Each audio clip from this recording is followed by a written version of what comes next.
O surgimento da vida é um dos acontecimentos mais mágicos existentes na história do universo. Várias teorias já foram criadas para poder explicar esse tal surgimento. Entre elas, várias teorias místicas, como a criação de deuses como Oxalá, Jeová e Alá, e até alienígenas. Tudo isso para explicar como nós e as outras formas de vida surgiram e estão em toda a sua plenitude hoje em dia. E apesar de todos esses pensamentos místicos e dedutivos, o que será que a ciência pensa sobre a origem da vida? Se você não sabe, então vem comigo.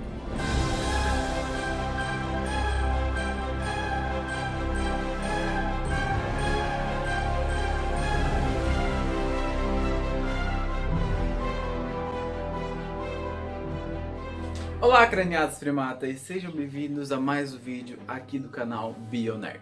O tema do vídeo de hoje é um tema muito oportuno para você que está assistindo esse vídeo. Por quê?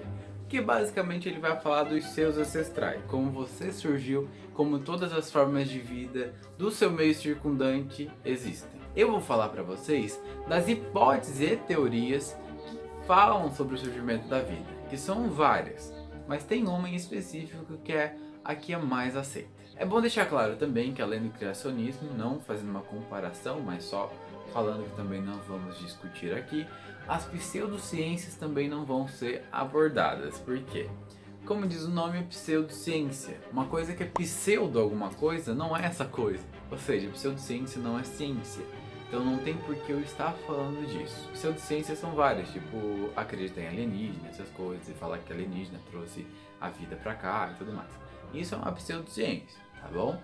Isso não tem comprovação científica nenhuma, não tem nada que comprove esse pensamento, então não tem por que ter essa abordagem aqui no vídeo, que é um canal mais dedicado para ciência. E agora a gente vai começar a falar devidamente do surgimento da vida, da visão científica, tá bom? Então vamos começar.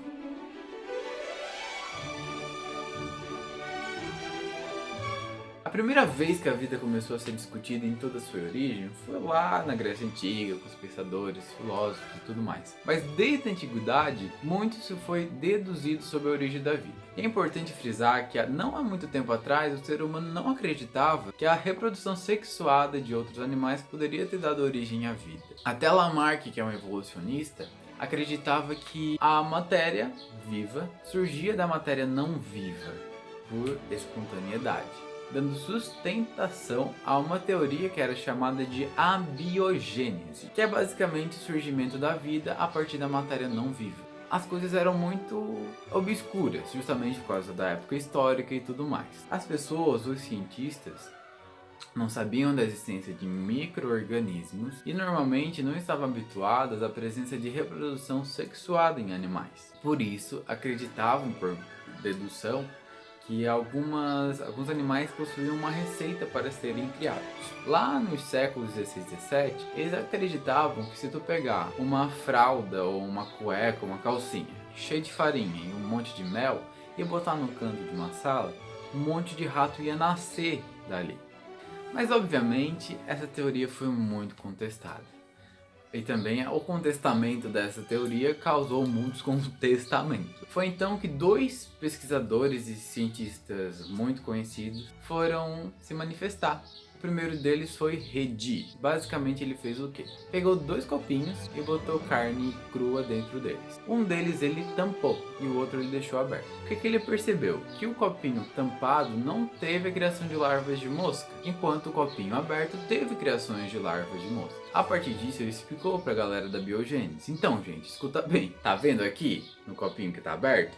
Criou larva. No copinho que tá fechado não criou. Então, na verdade, é porque não teve como a mosca entrar no copinho e botar seus ovinhos na carne para fazer criar larva, entenderam? Só que daí, o que os caras da biogênese falaram? Eles falaram assim: o copinho está fechado, então a partícula fundamental da formação da vida que está no ar não conseguiu ser ativada, por isso que não surgiu lá dentro.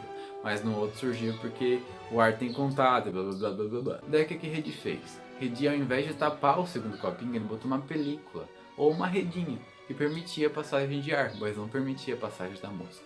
Foi então que Redi teve o mesmo resultado, mas isso não foi o suficiente para convencer a galera da biogênese. Então veio outro cientista chamado Pasteur. Vocês devem conhecer ele por causa do método de pasteurização, Ele é um dos pais da microbiologia. Esse cara é muito foda porque ele fez o experimento do pescoço de cisne.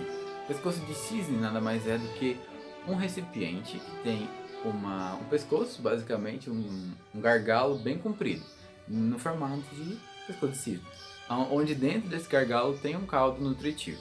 Primeiro ele queria provar a existência de micro-organismos, também falar que esses tais micro-organismos não surgiam do nada por uma partícula formadora do ar, mas sim porque esses micro-organismos estão no ar, são transportados por ele.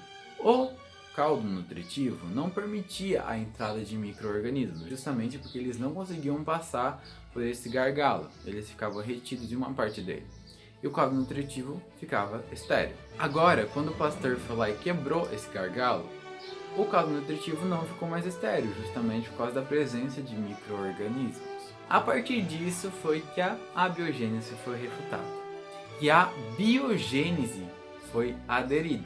E a gente começou a fazer estudos mais aplicados sobre o surgimento da vida e começou a ser discutido realmente a biologia e seus afins.